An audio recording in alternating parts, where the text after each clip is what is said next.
have to feel good for the simple reason that feeling good is natural to you, not to try to make things happen. And that's what goes squirrely in those of you who come from the action-oriented world into this world of creating through the focus of your thoughts and creating through the feeling of the emotions in your solar plexus. So often you come to this work and you apply the same things that don't work so well for you in your action-oriented world to this. For example, you say things like, okay, I'll do that. I will work to feel good. I'll pay the price of feeling good, Abraham, if it will get me that. Well, there's the rub. Because in the doing it to get that, which I don't have, now I'm introducing resistance into my own equation. Do you feel what we're talking about? Yeah. But when you want to feel good because you want to feel good, every single thing you want, pile of money, beautiful relationships, circumstance and events, everything that you want is because you think you will feel better in the having of it. But you've got to turn it around. You got to feel better because you want to feel better, because you want to feel better, because you want to feel better. You cannot have the ulterior motive of needing to fill this void with that, because that motive of needing to fill this void will keep this void alive and active forever. You see? Did you hear that? Yes. We are shouting. You don't need all of that to happen in order to feel good. That's why it can be unconditional. That's why we're so good at it. There are no conditions for us to resist. We are unconditional. We know what you want is done. We don't need the manifestation to be there. The condition is irrelevant to us. That's why we're able to stay in the high vibration. You got to find out a way to do that too, you see.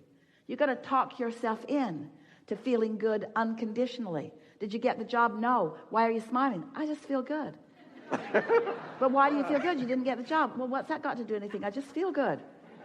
Did you win the lottery? No. Well, you look like you won the lottery. What's the matter with you? Why are you so happy? Because I just feel good. Why do you feel good? Because I want to feel good. Because I'm not thinking thoughts that keep me from feeling good. You're starting to make me not feel so good. I think I'll go somewhere else. But unconditional. I feel good because it's natural for me to feel good. It's natural for me to feel good. It's natural for me to feel good. And so, why do you want to feel good? Are you kidding? Are you kidding? Why do you want to feel good? Because it feels good to feel good. Oh, I thought you were feeling good in order to make something happen. Feeling good is making something happen. Feeling good is the manifestation that I'm really looking for. Feeling good is the reason that I'm doing everything that I want, everything. Feeling good is the ultimate manifestation. It's what it's all about. And I can feel good unconditionally.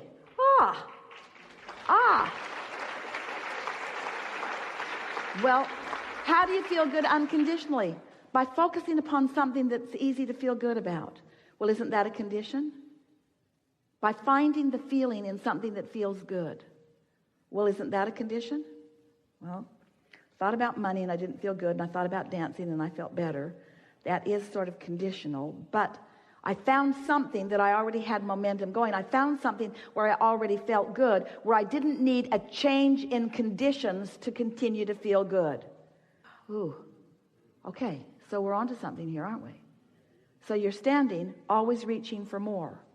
But in the reaching for more, if you can just be satisfied with what is, the more must come.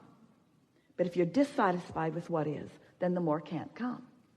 So it's through appreciation of what is, by finding anything and everything that you can find to feel good about right now. And it is our promise to you, it will get better and better and better. Esther went right back to the basics. She took her notebook, believed us, took us at her words, and sat for an hour one morning and just wrote the word fun. Fun. Fun. And she couldn't write the word fun long before she started to receive images and thoughts and ideas, suggestions of what is fun. So she's writing fun, and she's thinking about the trip down the river. It was really fun. And then she's thinking about fun, and she's thinking about the treasure hunt with the grandkids. And then she's thinking about fun, and she's thinking about friends on the cruise who are so fun. She's thinking about fun, and then images of really fun people came into her mind. She's thinking about fun. In other words, she couldn't just stay on the singular word fun. It began filling in with things that are fun. Law of attraction works that way. And so she began just feeling fun. She just began feeling fun. Then she began writing the word lighthearted. Then she began writing the word clarity. Clarity was a breakthrough for her, because when she began writing the word clarity and she realized how clear she was feeling, how good it feels to be clear-minded, how good it feels to have clarity about things. Someone asks you a question and you're in a state of clarity. It's easy to offer the answer. When you focus in a way that you're not introducing clutter in this moment, it clears out. It just does. And as you do it the next day and the next day and the next day and the next day and the next day, these are not the best words, but maybe they fit right here well for you. You clean up your point of attraction. You just clean it up a little bit at a time until you stand in this place of being blessed. You just stand in this place where you expect good things to happen to you. And then everywhere you go, people treat you nice. Everywhere you go, things turn out the way you want them to. It's just everything happens nice for you. And then eventually, usually, sometimes you'll meet up with somebody, usually somebody you know, usually someone who knows you, who feels jealous of how well your life is going when their life is not going so well. And then they will say to you, as they say to Esther, well, it's because you had money that happened. And Esther said, that did help. That helped a lot. That helped a lot. But the money came in the same way that comes. It all comes in the same way. And that person who said that just blocked the flow from themselves.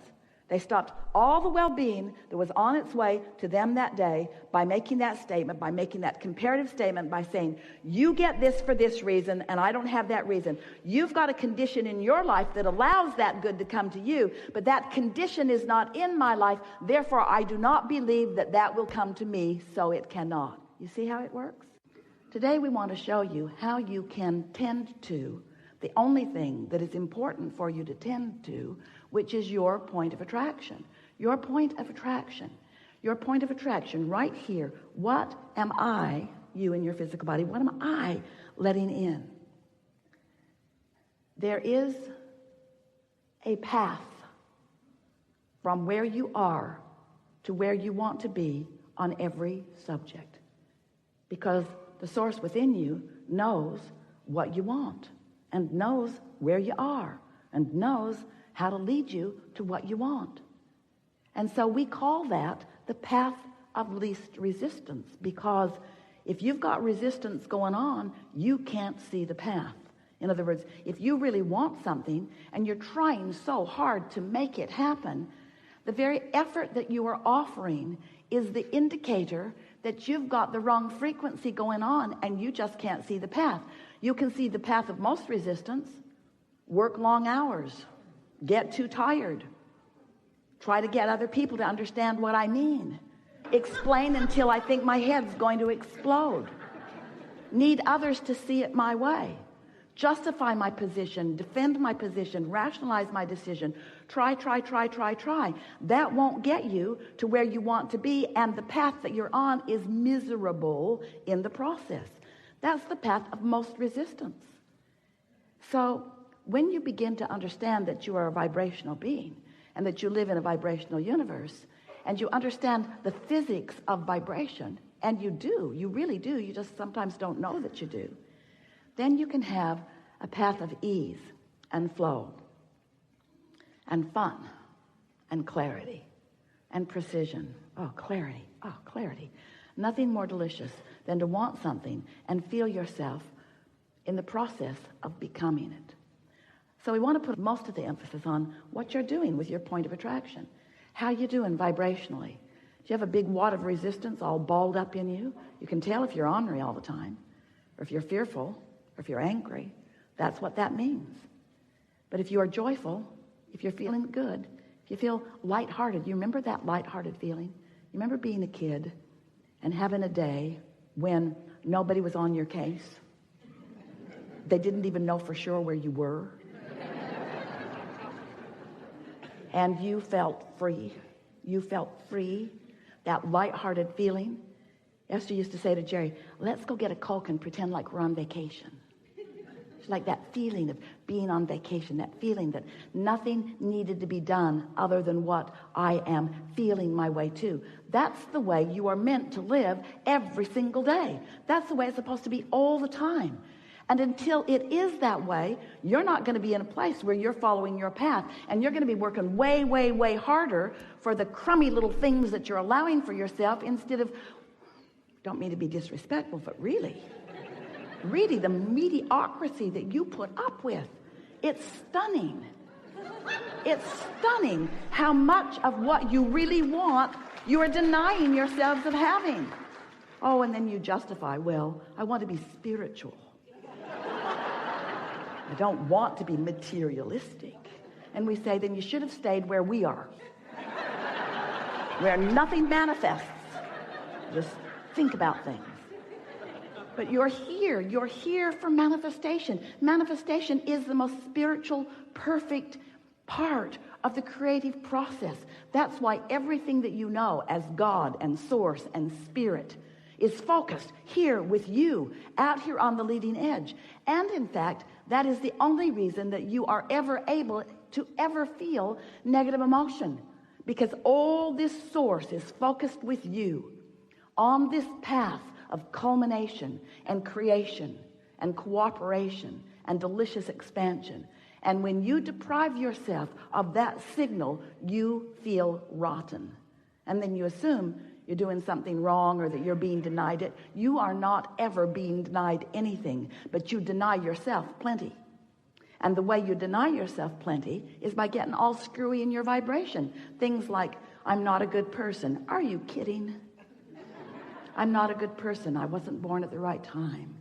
Or my mother, it's my mother's fault. Whether you are blaming yourself or someone else, you're holding yourself in a vibrational frequency that is not allowing you what you're wanting to come into your experience. So we're eager to visit with you today. We want to help you to understand that the laws of physics that you understand, like the law of gravity, which is consistent, you don't have to go to a school about gravity. They don't say to you in your first days in school, you know, if you don't come to this class, you could fall up. Many, many children are missing. Because the law is consistent. It works the same for everyone. And you learn to utilize the law to your advantage. And the law of attraction is such a law. It is utterly consistent. It never makes an exception, and it never makes a mistake. So you have to figure out how to work within the laws of the universe. When you give your attention to something for as little as 17 seconds, at that 17-second point, there is a momentum that is discernible as another thought like it joins it, and so forth. So the more you focus, the more momentum. But the most important thing to understand about the way momentum works is that when you are sleeping, you have a reprieve of the momentum. In other words, your beliefs are in suspension while you sleep, which means the momentum of them, the law of attraction momentum of them, is slow to non-existent, depending upon how well you are sleeping. So what that means is, when you awaken in the morning, you have the opportunity to reestablish, if you want to, a vibrational starting point that law of attraction will begin to respond to right away. Now, usually when you wake up in the morning, you remember what you were thinking about yesterday, or more important, you re-achieve the emotional feeling place of what you were feeling yesterday. It's like, oh yeah, I remember I'm not happy. Or, oh yeah, I remember I'm lonely. I'm lonely now. Or, oh yeah, I remember I'm confused. But what we want you to realize is that you don't have to be the same lonely today that you were yesterday, because that night's sleep changed the momentum. But when you wake up in the morning and you deliberately, and you do, call those same people, talk about those same things, focus in the same ways, you reactivate your vibration much as it was before, but you do not have to do that. And that is the most important thing. We want you to realize